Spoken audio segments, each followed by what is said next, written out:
அப்படியே பிடிங்க.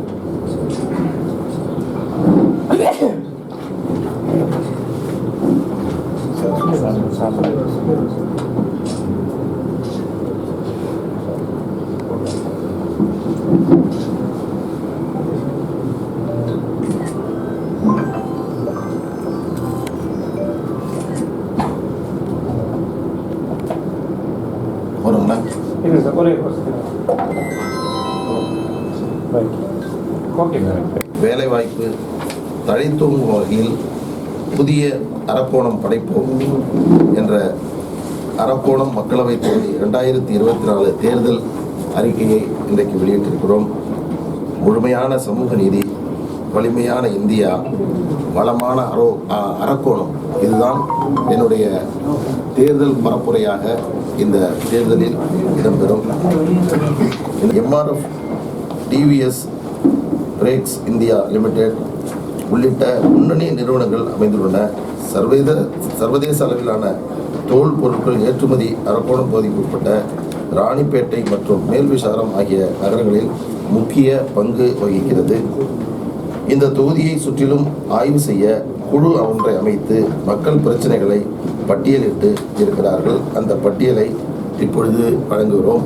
ஒரு முக்கியமான அரக்கோணத்தினுடைய அதிர்ச்சிகரமான ஒரு செய்தி என்னவென்றால், நியூயார்க்கை தலைமையிடமாக கொண்டு செயல்படும் பிளாட் ஸ்மித் இன்ஸ்டிடியூட் எனும் தன்னார்வ தொண்டு நிறுவனம் நடத்திய ஆய்வில் உலகில் முதல் 10 மிகவும் மாசுபட்ட தொழில் நகரம் பட்டியலில் அரக்கோணம் தொகுதியில் உட்பட்ட ராணிப்பேட்டை இடம்பெற்றுள்ளது. பெரும் அதிர்ச்சிக்குரியது.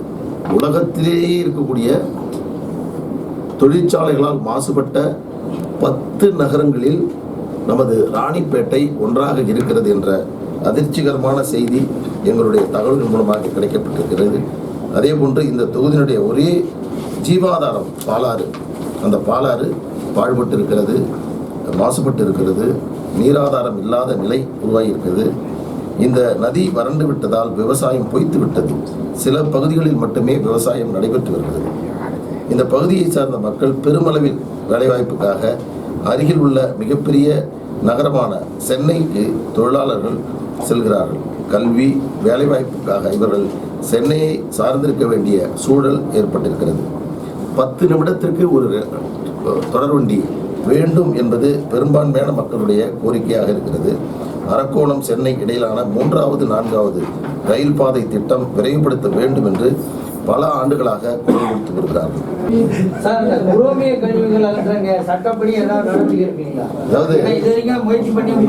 சரியான கேள்வி கேட்டீங்க.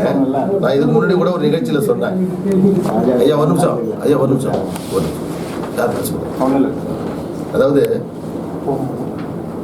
நாடாளுமன்ற உறுப்பினராக இந்த குரோமிய கழிவுகளை அகற்றுவது என்பது சாதாரண ஒரு நிமிஷத்தில் பண்ணிடலாம். ஆனால் ஒருவேளை அது என்னால் அந்த இடத்தில் அமர வைப்பதற்கு இந்த மக்கள் விரும்பவில்லை என்று சொன்னால், நான் ஒரு வழக்கறிஞராக இன்னைக்கு நான் சொல்றேன், அந்த குரோமிய கழிவுகளை சட்ட போராட்டத்தின் மூலமாக இந்த இடத்திலிருந்து அதிரடியாக நான் அகற்றுவேன். அது உறுதியாக அந்த நேரத்தில் சொல்றேன். அது உங்களுக்கு உத்தரவாதமாக நான்